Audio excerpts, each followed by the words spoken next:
Do I have it? Yep, there we go. Sorry about that. But yeah, today we're gonna talk about something serious, and it's been bugging me for a while. This for the whole year, and this is those player choice microtransactions. First off, why are you putting $60? Why are you putting microtransactions in a $60 game? You keep saying the budgets are going up, but then you're forcing your workers to work crazy. Like I'm not understanding this. Like it's ridiculous, and it's getting to the point. Like I can understand if it's in those free to play games like Fortnite, those are acceptable because you're getting it for free. But now it's getting to the point where they're trying to trick you. Like they're trying to make you get more money. Like Spider-Man, for example, is $25, which is not bad. I mean, it's definitely worth the money in a case, but then I'm being a hypocrite. But we'll see if it's like missions or whatever when it comes out, or it's a brand new experience. Like a brand new story that they've been working on. They didn't have time for. Um, Call of Duty's like, hey, yeah, I know you paid $60 for the game, and we're an online only game, and we're gonna charge microtransactions out of you later in life. Um, like, and also we're gonna have to charge you like $50 for the map packs, and yeah, so you're really paying $110 or $100 just to play Call of Duty every year, and now all these developers are trying to nickel and dime everybody. Like Overwatch, I could defend, but I really don't want to because it's still it's still gambling. You're still putting money on the side and trying to get there. I, like and like it's gotten to the point right now where it's getting ridiculous. Like and Ubisoft's player choice experience boosters to make the game easier for you since you don't have a life. Like like it's getting out of control, and it's kind of funny if you think about it. Like if you really think about it, this all started with EA. EA is the trend center of this stuff, and what I mean is, if you go back, go way back, like EA starts everything when it comes to like these mechanics of monetization, and it's getting ridiculous. Like here's the first example. You probably don't all remember it, but a while ago EA started the online pass, which you buy it. Yeah, you don't have if you buy the game used. Oh, you don't have access to our online servers. We're sorry. Pay us $10, and like you'd find out you're buying the game used more than the new price, which is almost ridiculous. And what's even funnier though is like Warner Brothers done, and everyone's like, Warner Brothers done putting loot boxes like in their games too. And I'm going back to the online pass, going back and forth, but putting in Shadow of War game, and then putting in a single player game. So anyway, back to there. Anyway, EA decided to put the online pass in and go, okay, everybody got to pay an online fee. So Ubisoft started to do it. A couple of other companies started doing it. Even PlayStation started doing it. Like even Sony themselves did it for I think Uncharted 2, The Last of Us, and Resistance 3. Now it's the first one, and now it's like, but now those servers are gone, so you can't really even play them. So yeah, it's really ridiculous now.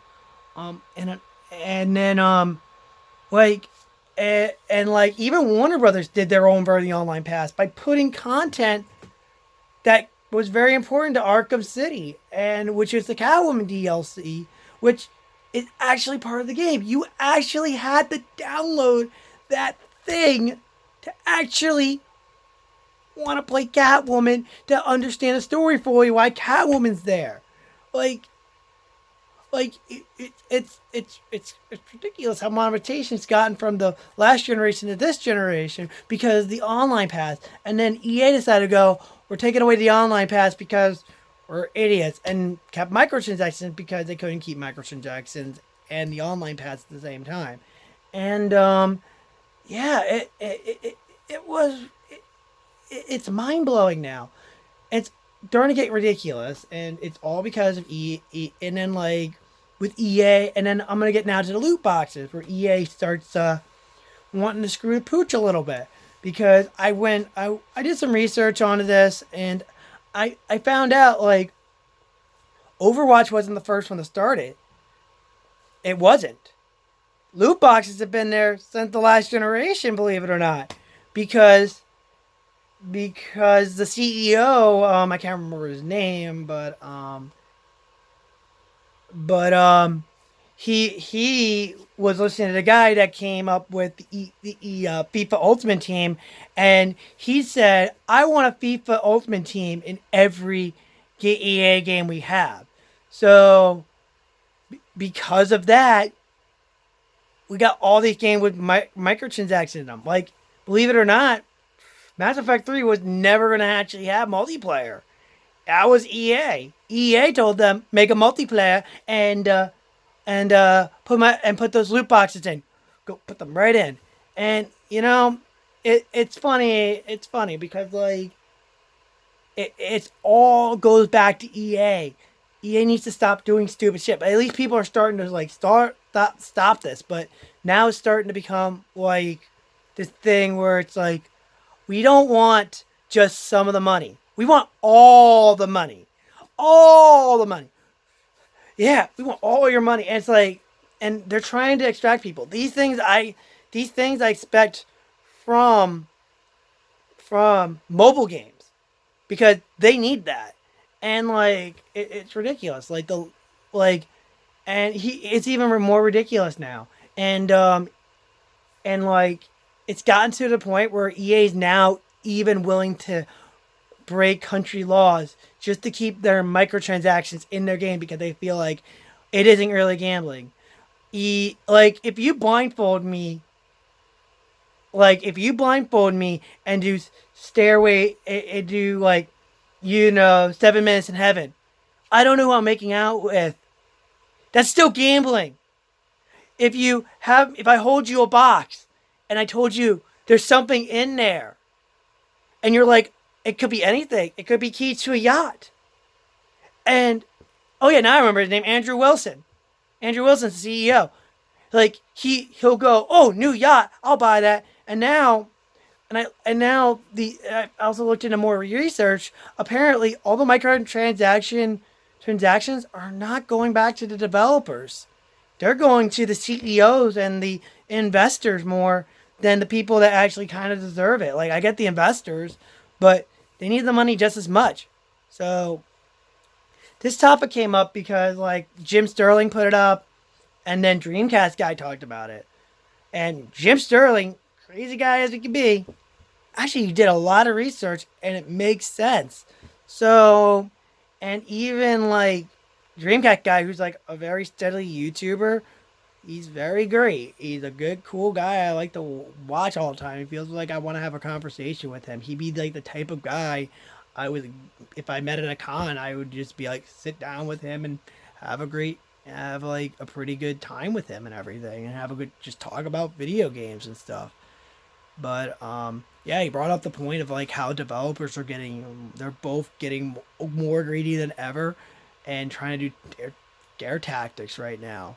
Like, and it, like, I figured I'd bring up like sort of like the history of like how this monetization started and bring it up to here.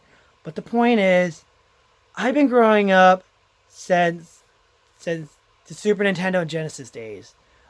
I played the NES, but I've been there since the Genesis, and Genesis was my first console. And I remembered it was all about making good games.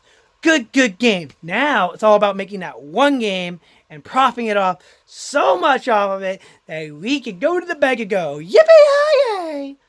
Like, and it's getting to the point where people are getting fed up with it and say, why am I paying $60 when you could have made this free? Like, it's getting to the point where it's gonna be coming to that point now. and it's getting there. And and I've been playing a lot of games lately where it's been not about monetization. It's about the player. Like I've been playing Nino Kune, and the DLC for that's not that bad. It's $20, but the game is really good. I love it. And also Dragon Quest. Like so far, I'm liking it. There's no planned DLC for that right now because they're working on the Switch version, and it's a complete experience.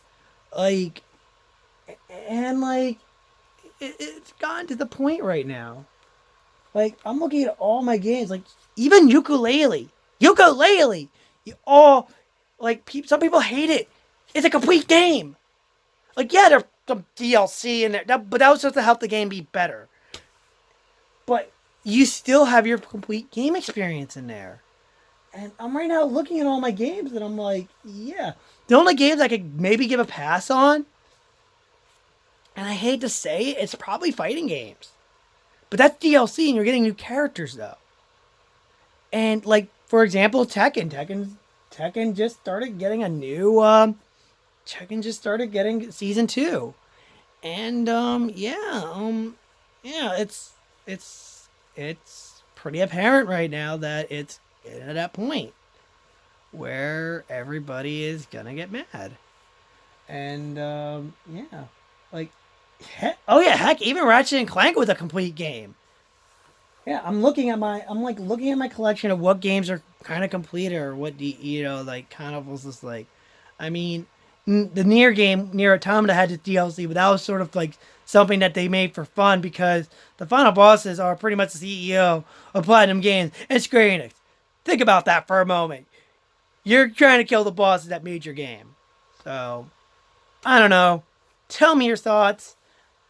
Are developers getting greedy? Do you think that I'm going crazy? That I'm defending microtransactions like it's nothing? I mean, maybe like something like the best way to say it would probably be if Fallout 76 works and says buy stuff, get more later, where they constantly keep updating the content in the game. I think I'd be fine with that, but it's getting to the point where we need to question our games. We really need to question our video games now. But what do you know? I'm just a guy with a cell phone, and these are my random thoughts. And if you guys want, check out the articles for Jim Sterling and Dreamcast Guy. They made very good. They really made some hard arguments, and you guys everyone that's watching this video really need to think about it. I'm just putting this up because it's a hot topic, and I really need to put my 2 cents out here. All right. Talk to you guys all later. If you guys want more videos like this, and also I do Twitch streaming now. Right now it's maybe Ni no Kune on Wednesdays 8 o'clock, starting at 8 o'clock. 8 o'clock to maybe 11 o'clock Eastern time, and Thursdays 8 to Thursday on Twitch.OneUpPunchGaming. I'll put links up if you guys want. Talk to you all later. All right. Bye.